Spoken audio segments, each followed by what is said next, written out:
Lipstick killer case, Chicago का सबसे खौफनाक मर्डर केस।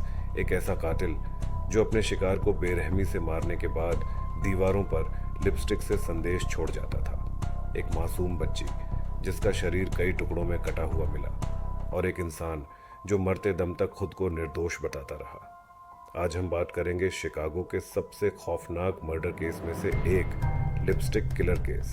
आप लोग सोच रहे होंगे कि यह कैसा नाम है, तो मैं बता दूं कि कातिल हत्या के बाद लिपस्टिक से दीवारों पर संदेश लिखकर छोड़ जाता था। तो चलिए मैं आपको शुरुआत से बताता हूं कि क्या हुआ और कैसे हुआ। पहला मर्डर, जोसेफिन रॉस। 5 जून 1945 की सुबह 43 साल की जोसेफिन रॉस नाम की महिला अपने फ्लैट में मृत पाई गई। जब उसकी लाश देखी गई तो उसके गले पर चाकू के कई गहरे घाव थे। घर के अंदर का सामान पूरी तरह से बिखरा हुआ था, जिससे लग रहा था कि यह डकैती का मामला हो सकता है। लेकिन अजीब बात यह थी कि कोई भी कीमती सामान चोरी नहीं हुआ था। पुलिस को वहां से खून से सना हुआ चाकू मिला, लेकिन इससे कोई ठोस सुराग नहीं मिला। दूसरा मर्डर, फ्रांसिस ब्राउन। 6 महीने बाद 10 दिसंबर 1945 को फ्रांसिस ब्राउन नाम की महिला अपने फ्लैट में मृत पाई गई।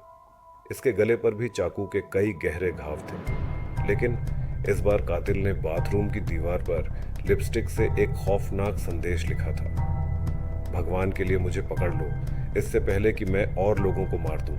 मैं खुद को रोक नहीं सकता। पुलिस को इस बार कुछ और सबूत मिले, जिनमें एक लिपस्टिक की ट्यूब और खून के धब्बे शामिल थे। लेकिन उस समय डीएनए टेस्टिंग संभव नहीं थी, इसलिए कोई ठोस प्रमाण नहीं मिल सका। तीसरा और सबसे भयानक मर्डर, सुसान डेगनन। 7 जनवरी 1946। यह हत्या सबसे ज्यादा डरावनी थी।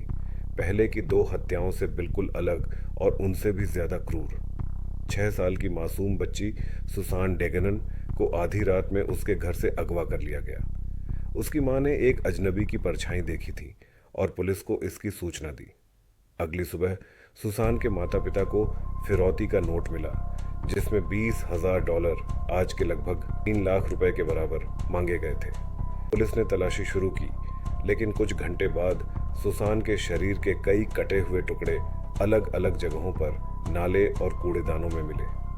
हत्या बेहद डरावनी थी, क्योंकि उसके शरीर को इतनी सफाई से काटा गया था कि ऐसा लगा जैसे अपराधी को सर्जरी या मेडिकल का गहरा ज्ञान था। सबूत के तौर पर पुलिस को एक खून से सना हुआ चाकू और कुछ खून से सने कपड़े मिले। इसके अलावा घर के पास के एक अपार्टमेंट में किसी अजनबी की परछाई देखी गई थी, विलियम हेरेंस। क्या वह असली लिपस्टिक किलर था? इसी दौरान 26 जून 1946 को पुलिस ने एक 17 साल के लड़के विलियम हेरेंस को चोरी करते हुए पकड़ा। वह पहले भी छोटी मोटी चोरियों में शामिल रहा था।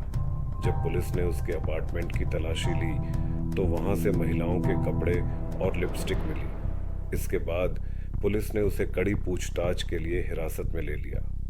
हेरेंस को 3 दिन तक बिना कुछ खिलाए पिलाए टॉर्चर किया गया। जांच के दौरान हेरेंस ने दावा किया कि हत्याएं उसने नहीं की, बल्कि उसके अंदर की एक दूसरी पर्सनैलिटी ने की थी। उसने बताया कि उसके भीतर एक जॉर्ज नाम का व्यक्ति है, जो उसे इन हत्याओं के लिए मजबूर करता है। लेकिन पुलिस ने इस दावे को झूठा बहाना कहकर नकार दिया। क्या विलियम हेरेंस निर्दोष था?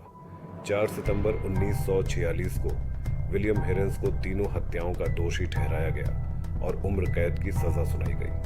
वह 65 साल तक जेल में रहा और 2012 में वहीं उसकी मौत हो गई। लेकिन मरते दम तक वह यही कहता रहा, मैं निर्दोष हूँ, मैंने कोई मर्डर नहीं किया। अब सवाल यह उठता है कि 1, अगर विलियम हेरेंस निर्दोष था तो असली लिपस्टिक किलर कौन था? दूसरा, क्या असली हत्यारा कभी पकड़ा ही नहीं गया?